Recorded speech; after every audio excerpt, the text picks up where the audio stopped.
The Miscellaneous Provisions establishment of the Borough of Digger Martin and the Borough of Siparia Bill 2021 was debated last week Friday in Parliament, and those discussions continue this week within the realm of the news and other programs. So this morning I'm pleased to welcome, to give us a better understanding of this debate and whether or not borough status actually benefits burgesses, I am welcoming political analyst via Zoom, Dr. Winford James. Good morning, sir.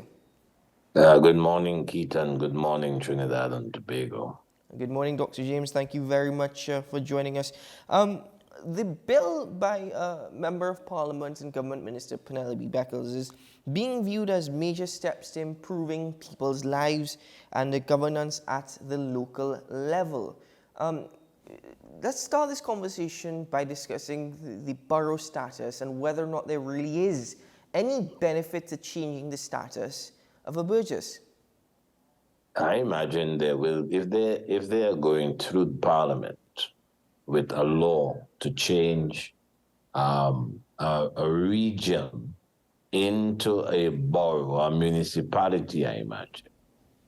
If they're going to go through that, it must be that they see benefits to the burgesses, and I suppose the wider Trinidad and Tobago. The question is the quality of such benefits. The government has legislation that has not yet been passed in the Parliament, but they have legislation to give local government bodies in Trinidad a government system similar to that of Tobago. Mm-hmm. Right, you know that, but they have not been able to take it through Parliament and have it passed, right? So right now it's the same government system, local government system, except now they want to add 2 boroughs. There are 3 boroughs right now, okay? Mm-hmm. And these 3 boroughs are municipalities. Or they are like cities, but they're not really cities. And they are, as we know, Arima, Shoguanas, and Point Fortin. These are the three boroughs. And they want to add now, I think, Siparia and Digger Martin. Yes. Siparia and Digger Martin are regions, right? And they don't have mayors. They don't have somebody like that. In the boroughs and the other 2 municipalities, there are mayors, right? There's the mayor of Shoguanas, right? Mm-hmm. Mayor of Port of, you have the mayor of Port of Spain as well. But before we come to that, you have the mayor of Shoguanas, the mayor of Arima, the mayor of Point Fortin. And these are mayors there. And now they want to add Digger Martin and Siparia to that list. Now, obviously any country can do with its municipalities and its regions whatever it wants to do. Because if you look at the way municipalities are constructed in different countries, they're quite different from the way they are in our country. Mm-hmm. So this brings us to the heart of the question, what is different? What is different between Port of Spain, for example, and Siparia? I suppose there is something called prestige. If you become a municipality, that is to say you are no longer a region, then one imagines that there are things that you are in charge of. Dr. James, let me ask you directly, are these steps towards the decentralization of state services towards the population? I haven't read the bill, but I am supposing that is the case, that the government is going to change the way local government bodies govern themselves or are governed bit by bit. So I have to believe that if you're going to go to Parliament with something like that, I have to believe that they see that there is going to be a devolution of some of the functions of central government to the regional corporations, of which there are 14 right now. Now, remember that Tobago is considered part of local government, and Tobago, of course, has been seen as a ward. In fact, that the law is clear on that matter. A ward of Trinidad and Tobago. Right? So if you add Tobago, we're going to have 15 regional corporations, with Tobago having its own kind of government, which the Prime Minister is on record as saying he wants the other regional corporations to have, right? So it's just that there has been a kind of back burnering of the legislation to make that kind of change. But it's been with Dr. Rowley and his cabinet since his first administration. And it was there before he became, and it was there in Manning's times. What's his name? Rennie Dumas, I think, was the Minister of Local Government under Manning, and they was attempting to get that kind of change. And what about financial benefits? What are the financial benefits to such a change? Yeah, I can't see, except, well, as I said, I haven't had the chance to read the new legislation, but you can't, you don't have any situation, as far as I am aware, where the way you are funded is different from the way where you will be funded if the legislation passes, is different from the way you're currently being funded. And monies are given to the regional corporations, and there are clear purposes to which the monies is attached. For example, we hear about bridges, right? We hear about drains, right? In these regional corporations, not the main drains, but certainly drains within the corporations themselves. We talk about maintenance of government buildings and facilities. We talk about the provision of truck-borne water within the corporation. And we hear it all the time. And there are other matters, of course, where the regional corporations have little to say except to bring pressure on government to fix things like crime, for example. Recently, I think the member for St. Augustine in the parliament was asking government to do more in respect of crime. But local government, even though it has its own police, and by the way, Tobago, does not have its own police. But San Fernando cities, San Fernando and Port of Spain are the two cities we have, right? I don't think Siparia is being seen as a city in the future, and Diego Martin, right? What I'm saying is that there are limitations imposed upon all the corporations, including boroughs, and their functionality is related to the amount of money government is willing to give them to do certain things within a limited sphere. I do not remember at this time the extent of the sphere of operations and of the corporations and what they are required to do.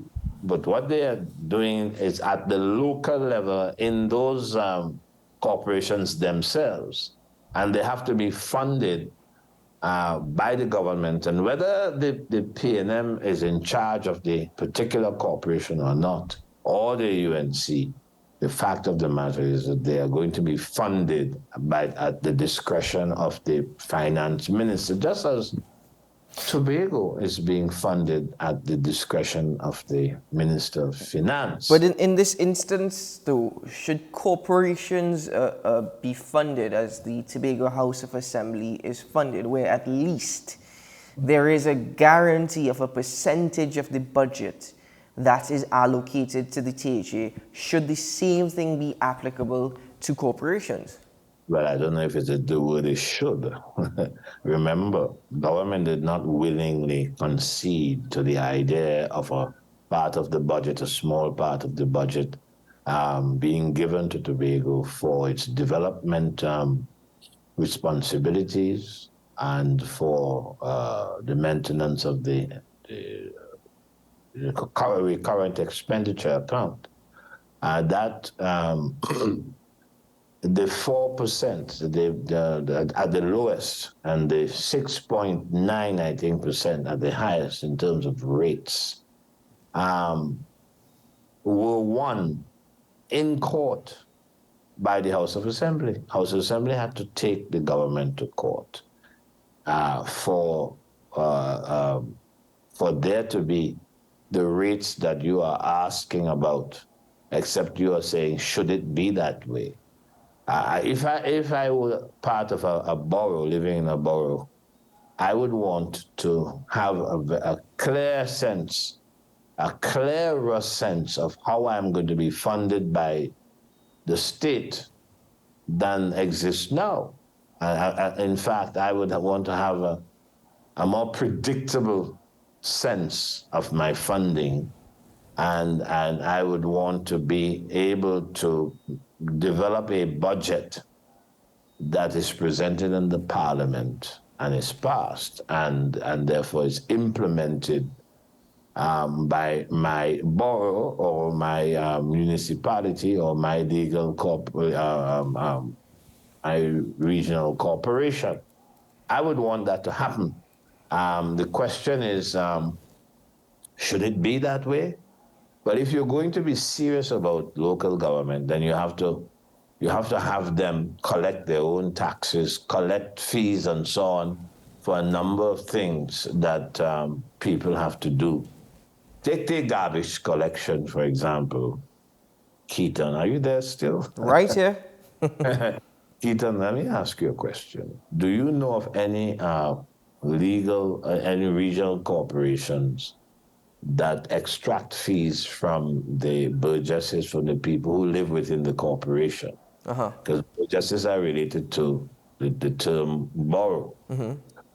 But the point is, they are all regional bodies. Do you know of any borough that charges for garbage collection, for example?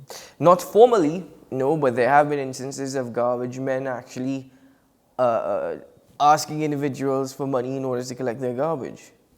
There we go. Or for a drink. Yes. Give me a beer or something like that. Yeah.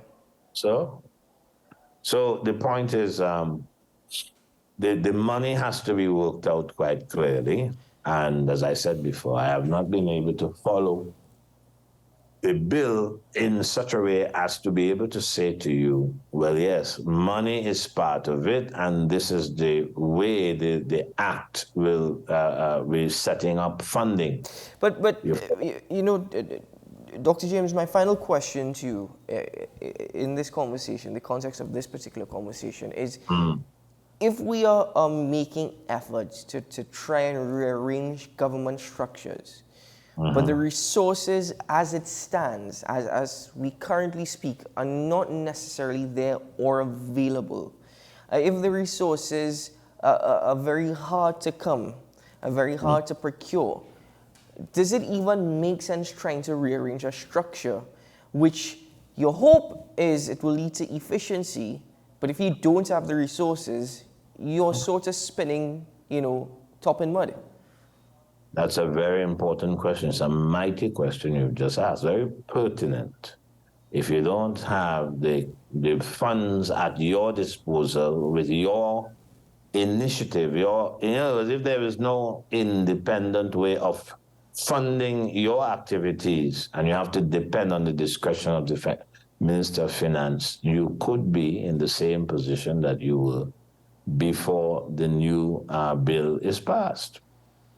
You follow? Yes. And what the point is that all that if the burgesses or the citizens belonging to particular corporate, is that all that they want? Is it that they want money simply to pay people to pick up garbage? Is it that they want money to maintain government buildings? Is it that they want money to fund truck-borne water when water is cut off, or when water, I don't know, there's not enough water to distribute through the wasser mains into our homes and our other properties. The question is how much independence a corporation has, how much independence it has in the creation of wealth within the corporations. How free is a corporation to invest in the way that central government does? How much?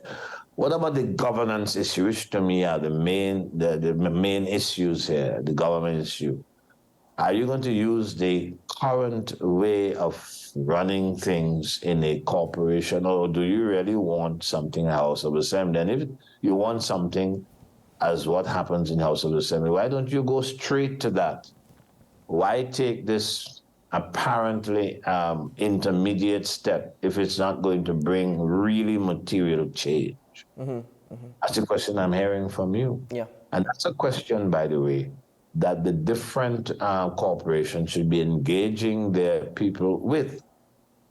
You know, it's just not simply a matter of taking a bill to Parliament because there's a central government, there's a cabinet in charge. It is getting the democracy to work. It is going to these regional corporations and getting to know what is it they want. How do they want to govern themselves? Tobago, of course, is a ward, but it's run, as you know, with an executive council, and there is a chief secretary, and there's money coming from the government every budget cycle, and so on and so on. Right? And we are still unhappy with the limits placed on the responsibilities of the executive council. The question is, where are the people in relation to the kinds of governance structures that they would like to see happening in their corporations? You know, how do they raise monies? What entitlements do they have to the national purse? To the, you know, all these things, to my mind, have to be discussed and agreed to at the level of the local government bodies before they are taken to Parliament.